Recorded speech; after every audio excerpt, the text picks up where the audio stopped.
Hello and welcome to a very special edition of a live stream that the Texas Public Policy Foundation does every week. Usually we cover pressing topics of the day. Those topics tend to be about policy issues facing Texas, facing other states, facing the United States of America. This week, whether you're in Texas or not, the topic is very relevant because there are a handful of people, even here in Texas, who have as their desire to rewrite history. And not rewrite history in a way that they're looking at records in an innovative way to bring life to voices that have been forgotten, but to rewrite history in a way that simply does not tell the truth, all for the purposes of political aims in the 21st century. And if you know anything about the Texas Public Policy Foundation, for that matter, if you know anything about our special guest, whom I'll introduce momentarily, that's the kind of thing we identify and try to root out entirely. If we haven't met, I'm Kevin Roberts, CEO of the Texas Public Policy Foundation. I also happen to be a historian of early America and Texas, and certainly far more expert in those fields than me is our good friend and our special guest today, Dr. Don Frazier, who is director of the Texas Center at Schreiner University in Kerrville. So today, over the next half hour, Dr. Frazier and I are going to have a conversation about this book, Forget the Alamo. It's written by three journalists who are extremely good writers. In fact, such good writers that someone who doesn't know the history of the Alamo and early Texas history might be caught up in the revisionism of the book. In fact, I've mentioned in a recent review in the Federalist that this is not at all history in spite of the good reading. It's really trashy because it goes beyond even revisionism and looks at historical records, very thin historical records, with a predetermined conclusion. And that predetermined conclusion is that all of us, no matter the color of our skin, are in two groups. We're either in the group of people who understand that everyone can get along in spite of different skin colors and languages and places we go to church. In other words, we might call the Texas or America way. Or we're in a group where we want to keep people divided according to those very superficial things. And so what Don and I are going to do for you today is not only dissect the book as fellow historians and explain why you don't even have to go buy this. We're going to tell you why you shouldn't. But more importantly, we're going to take a step back and explain what the motivations are behind this kind of revisionist history and why it's so dangerous. But let me get out of the way and introduce our good friend, Dr. Don Frazier. Don, thanks so much for taking time to join us today from Kerrville. Well, I'm glad to be in and amongst your company. It's a remarkable book that we're discussing today. And I guess I read your review in the Federalist and I thought it was extraordinarily well done. Some friends of mine that run Copano Bay Press down in Corpus Christi have actually gone through and parsed out the footnotes to show exactly where the bad history is occurring. So there's even been kind of a forensic dissection of this book that's been posted out in social media. But I'll give you my review. This is a very thick piece of clickbait. So if you like getting suckered by some sort of Facebook ad and taken to places that are not exactly what was promised, this book is for you. This is for people that think that a graffiti image superimposed over the Alamo is a great selling point. Man, this is your book. Now, I'll start with some things I really, really like about this book. So there I was running it into the ground. Now I'm going to tell you how come I like this book, but for only these reasons. It's a very nice, succinct telling of kind of the last 30, 40 years of Alamo historiography, in that it's really good on the public policy angle about who's going to run the place and why they get to run it as opposed to, party X or party Y. So I enjoyed that. I was not 100% clear on how come the Daughters of the Republic of Texas went one way and all of a sudden George P. Bush is running the place, and how it ended up with General Land Office, which doesn't make any sense to me. I thought it would be with perhaps the Texas Historical Commission or some other agency. So I found that to be extraordinarily useful. For full disclosure, State House Press is mentioned in that book quite a few times. because we published Phil Collins's book, The Alamo and Beyond: A Collector's Journey. And the authors of Forget the Alamo have declared that Phil's collection is all bogus. And then they brought in some other folks saying that, you know, the firm that published this book was probably in malpractice. But if you take a look at Phil's book, you can see there's a lot of conditional language, because as a guy who's a collector, you kind of have to take somebody's word for it sooner or later, since everybody that owned all that stuff to begin with was slain. So I like the sort of 30,000 foot level scope that this book gives us on the Alamo. I take umbrage at the sort of side glances at State House Press and some of my pals. And I will tell you that in terms of the sources that they used and the experts that they interviewed, they were extraordinarily gracious with those that supported their particular thesis, and extraordinarily critical and downright insulting in many cases of anybody that didn't toe their particular party line. So that's when you figure out, wait, this is really kind of a polemic, and I'm not really surprised by that. I mean, the spray painted graffiti over the Alamo was probably a clue. So this is an agenda piece, and the agenda piece is to dupe a bunch of people who slept through Texas history into kind of thinking that this is Texas history. And I'm including in that number the authors. Their tone is very much like the students I've had who were busy in the back of the classroom, either sleeping or watching game films or being cute and not paying attention to the lecture, who then 20 years on have this sort of epiphany because they heard some sort of drunk version of history, and they decide that that must be how it always was. And so it's just kind of a frat boy's take on the Alamo with a particular agenda thrown in, and it's really a sociology agenda. It's not even a history agenda. So there's my thumbnail analysis of this book. Spend the money if you've got it, read it critically, and be prepared to see the books that don't sell to be available at your local home improvement store as big bags of mulch, probably in about a year and a half. Yeah. This book does not have any sort of shelf life, in my opinion. I think, to be honest with you, and you and I, given our professional training as historians, are reticent actually to level really heavy duty criticism against another book, right? Yeah. Or a book written by another person, because we've been authors of books and we know that we're going to be imperfect as historians in reading the records. And that leads me, Don, to make this observation for people out there, either who are professional historians curious about why you and I have been so critical about the book, or for that matter, really well-intentioned amateur historians who love the Alamo, love Texas history, and therefore appreciate that reading historical records can be complex, and that different historians with perfectly good intentions can have different conclusions about eras. All of that to say that if these three authors who are professional journalists, and I would say, because it's relevant, pretty polemical in their day-to-day work, in their columns and their articles, certainly very biased against my worldview, which is conservative.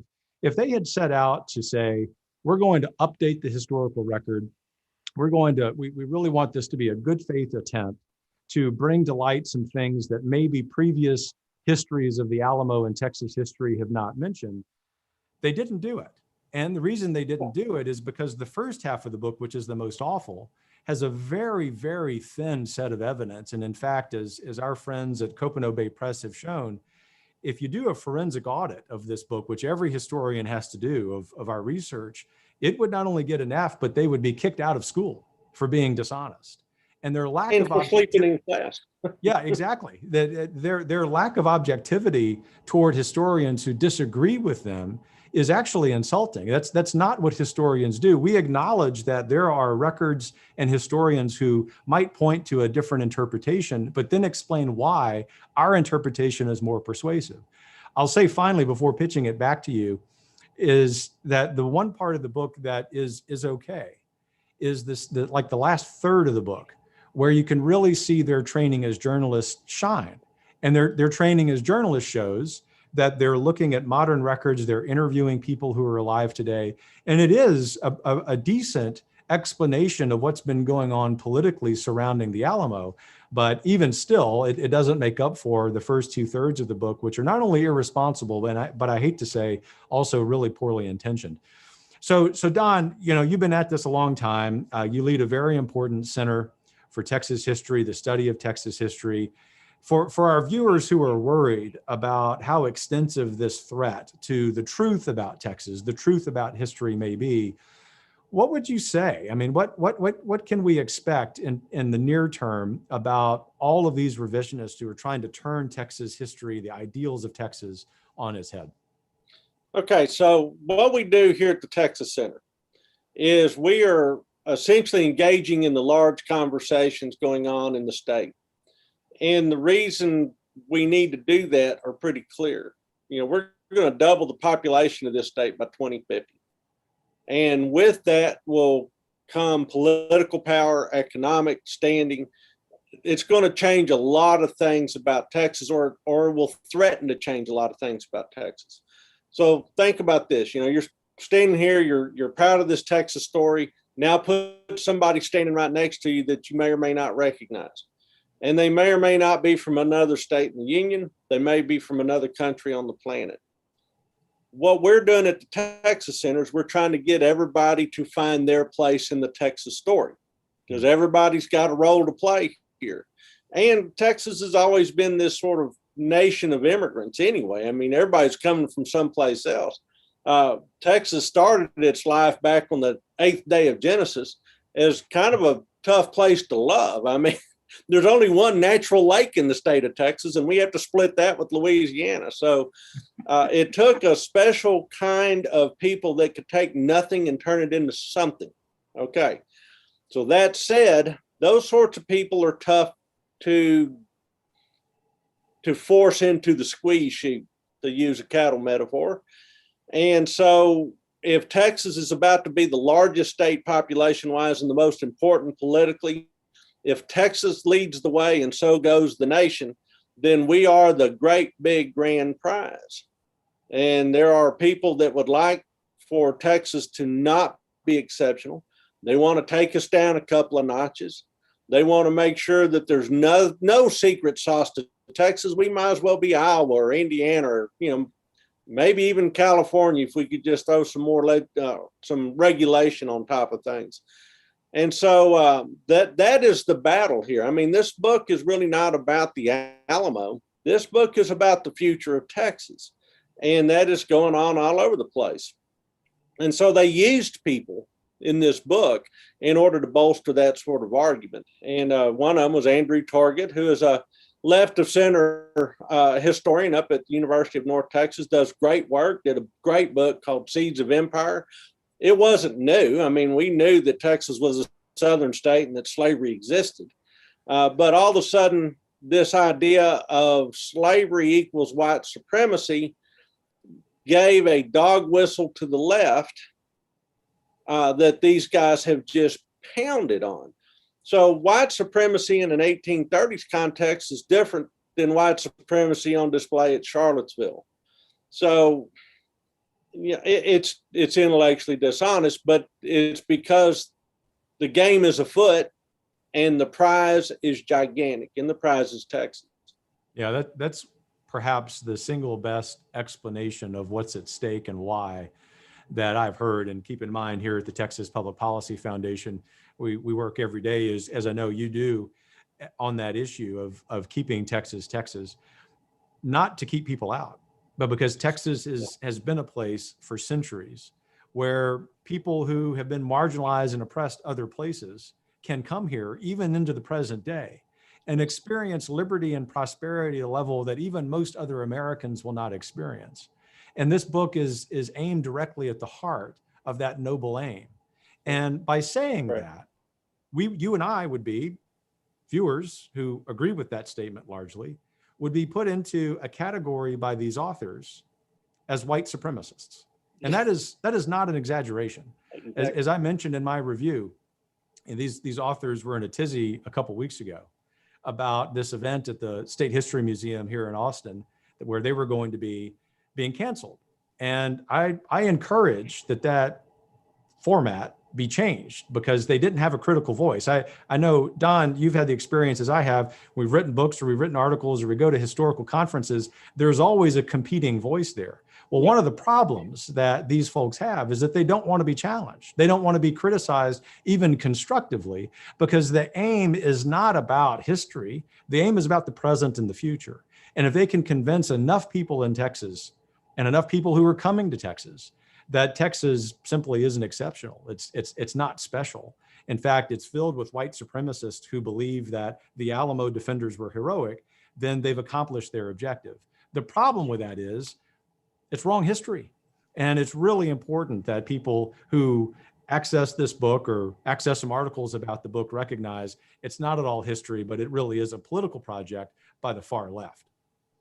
It is. And the thing that's really cool about the folks that come to Texas, for instance, I've had an opportunity to visit with a lot of folks that are moving their companies to Texas from California, is that these guys are bringing an entrepreneurial spark. They're bringing capital, they're bringing energy, they're bringing imagination to Texas. And all that is great stuff.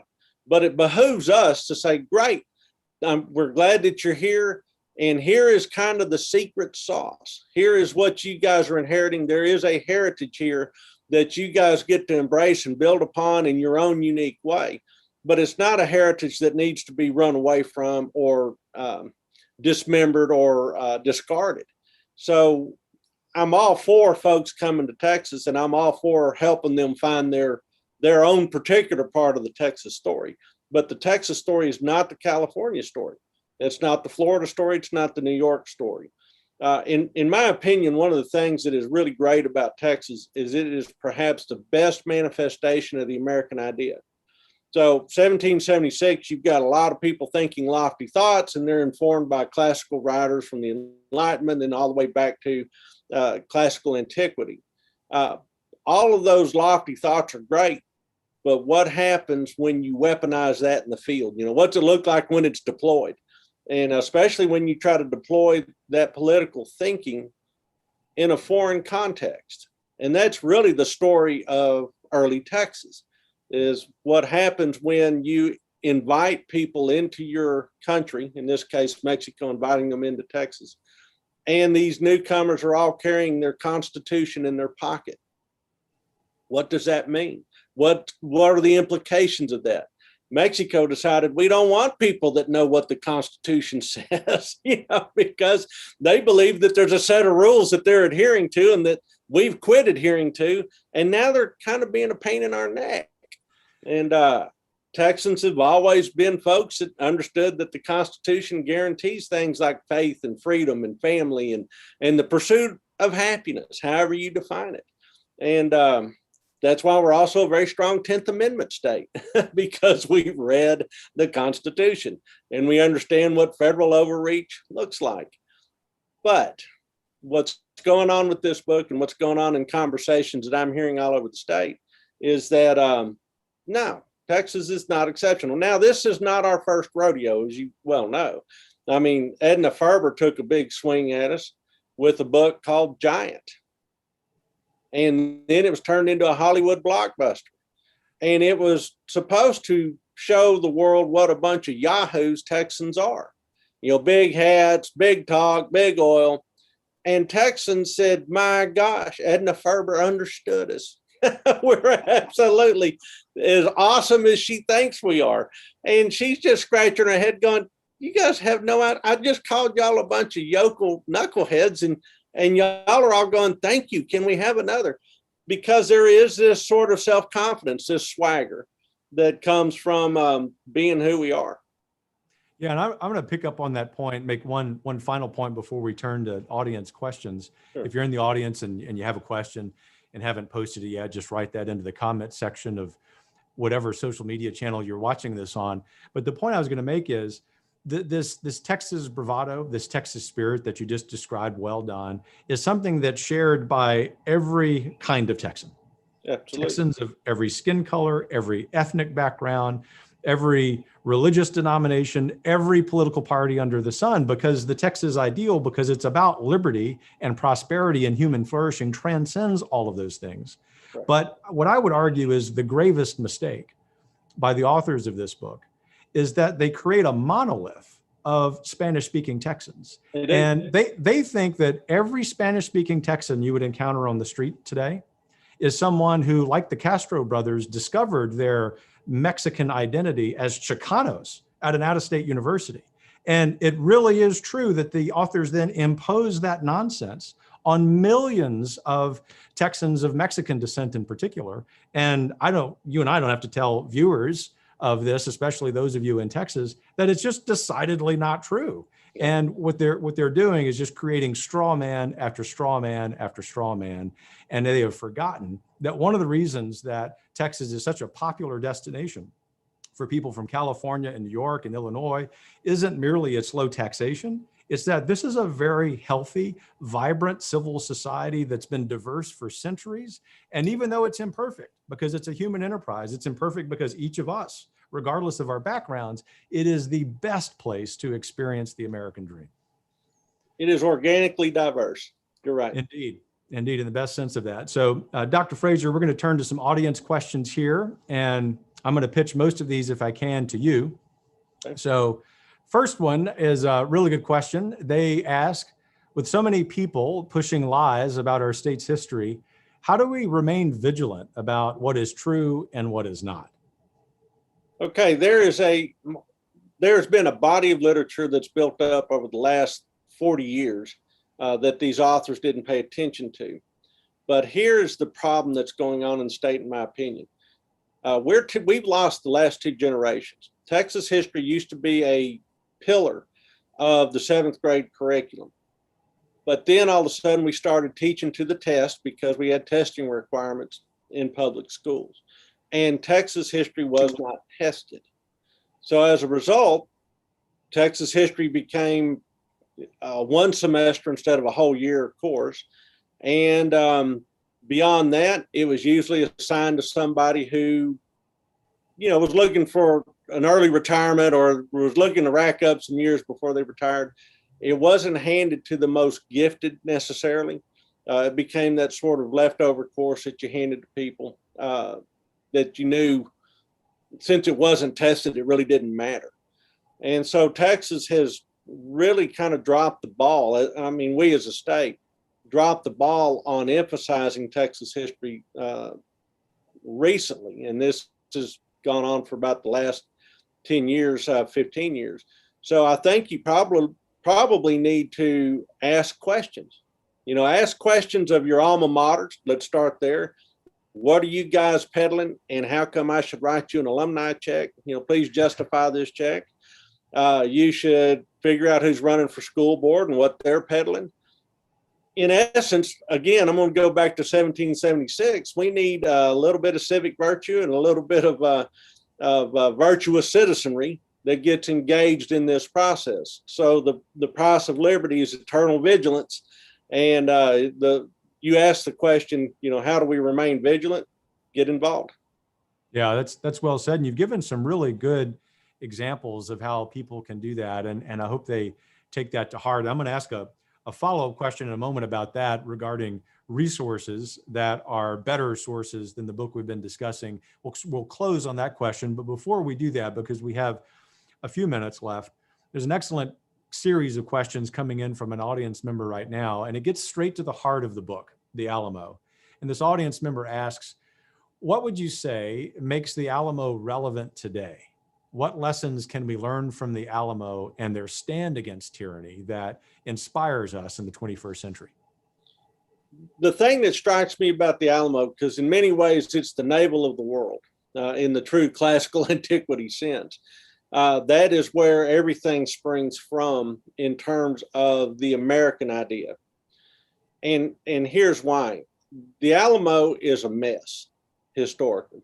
It was a mess in 1836. It's been a mess ever since. It's a sloppy, cloudy, strange sort of event that still resonates to the present day because it is such a human mess.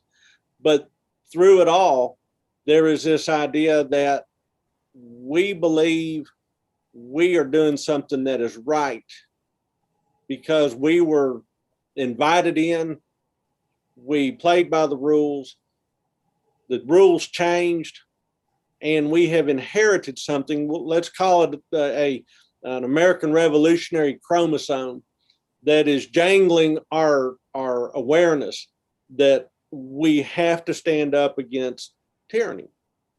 We have to stand up against what we see as clearly an affront to human liberty. Now, of course, when I said it's a mess, you also have to take into account that a bunch of these people hold human beings in bondage.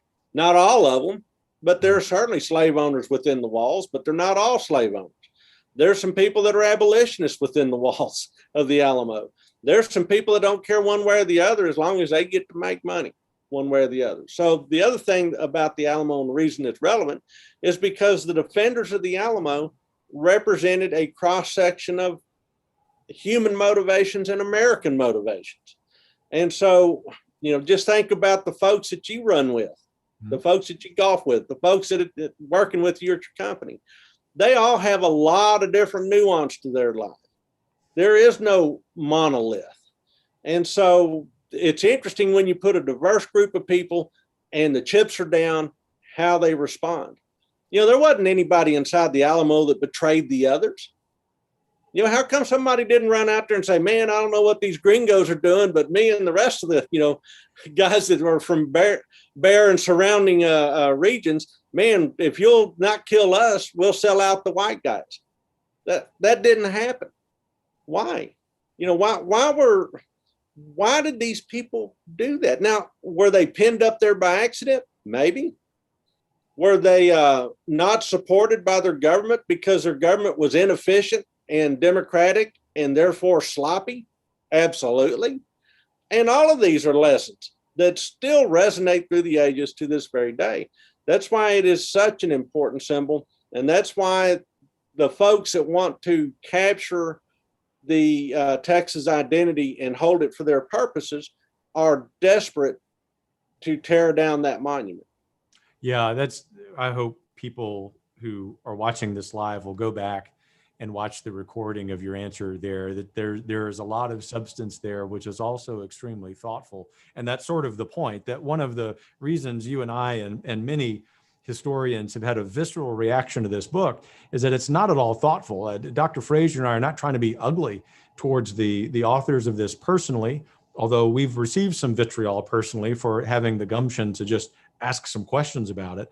The point is that Texas is a vibrant civil society, and the reason that it's a vibrant civil society is something that apparently is lost on these authors. And it's actually very disappointing for them that they're not experiencing this every day, apparently by choice. Perhaps that's because of their own financial interest in creating a myth and selling books about it, something that they would criticize if the defenders of the Alamo were to do it. It leads me to the final question for you, Dr. Frazier, which in a lot of ways is the kind of question we like to conclude these conversations with. The Texas Public Policy Foundation prides itself in not shying away from a fight. In fact, one of our informal mantras is, we will charge the hill, including that hill that no one else is willing to. Defending the Alamo's history, defending the ideals of Texas is one, thankfully, that we are not alone in defending. You obviously are a great Texas patriot here in 2021 in doing so. But this is the question. What are your favorite resources for learning, understanding, and promoting Texas history? Wow. Well, I happen to have a YouTube channel in case anybody's interested. And it's very easy to remember. It's called the Don Frazier channel on YouTube. And I just started putting all of my Texas history content up on that channel. I roped Steve Harden in, who's perhaps one of the finest Texas historians on the planet. He's got a course on there, a series of videos, 60 of them, that's on the Texas Revolution and Republic.